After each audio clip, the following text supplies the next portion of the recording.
Let's bring in the House Republican Conference Chair, Elise Stefanik.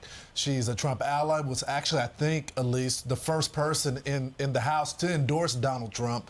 What is your reaction to the news that Nikki Haley plans to get out of the race? Well, certainly the voters have made the decision, even before Super Tuesday, that President Trump is our strongest candidate to defeat Joe Biden this November. So we need to come together and unite, and Republican voters have done that loudly and clearly. So we are very focused on making sure that we support President Trump and his campaign and defeat Joe Biden this November to save our country. But this is the strongest Republican primary victory in modern history for President Trump. If you look at his sweeping and resounding victory on Super Tuesday, but also winning Iowa, New Hampshire, South Carolina, and just running the tables when it comes to coalescing voters in support of the choice this election. And when the choice is between President Trump and President Joe Biden, overwhelmingly voters are moving in President Trump's direction. Look at the national polls that show President Trump is in the strongest position ever headed to the general.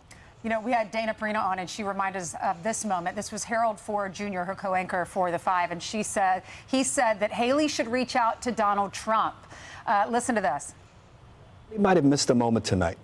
To your point, Brett, the Haley supporters, I think she probably needs to reach out. But if you're the one that wins, you reach out. The independents, if indeed black voters and Hispanic voters are flocking to him like some of the polling data, and I don't disbelieve it, suggests, I'd have reached out to people with a little more. I don't think she should call him and say, congratulations, sir, and then they try to move on from there? Yeah, but if I'm trying to heal the breach in my party, and there's a breach, we need to be clear. 30% of Republicans still say that they wanted someone else.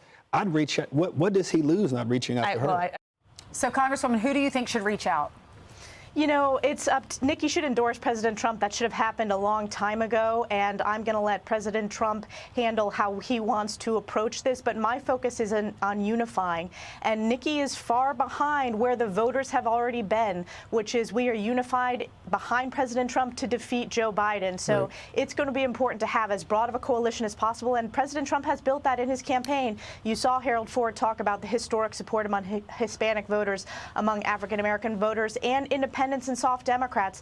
And that polling, the fact that 97% of Trump voters who voted for him in 2020 are going to vote for him again, that number slips into the 80s for Joe Biden, with 10% moving towards President Trump. That's the election there, folks, and this is going to continue to move in our direction on the issues that matter. If you look at the border crisis, on the economy, on the handling of crime, on the handling of national security, President Trump has a double-digit lead, in some cases over 30 points on each of those main issues. And this is the stage that Joe Biden is going to step on today for the State of the Union. There is no resetting his campaign. There is no resetting the failed administration he's had on those key issues that are important to voters. Well, we were talking to John McCormick, the reporter who broke this story, that she's going to drop out.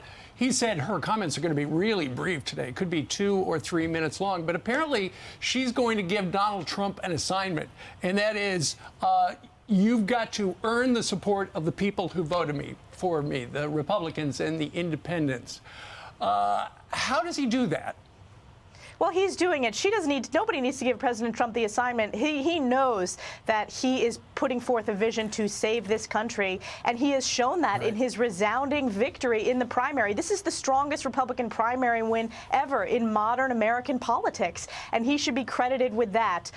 You know, it is clear that Nikki's campaign did not understand the voters in this situation, and the voters determine the outcome of these primary elections. They're the most important voices as we head to November, so that's why you continue to see President Trump resonating with voters, and certainly he's focused on defeating Joe Biden. That's what's at stake this election cycle, and the people know this across the country. I know the media chattering class is going to spend, you know, gallons of ink writing about this, but the rest of us across this country have moved on and understand the stakes of this general election, and why President Trump, if you compare the strong economy, the strong national security, the border security under President Trump versus the catastrophic failures of Joe Biden, it is a crystal clear choice this November. Thank goodness you speak at a New York pace. You were able to get a lot in there, and we're up against a hard break.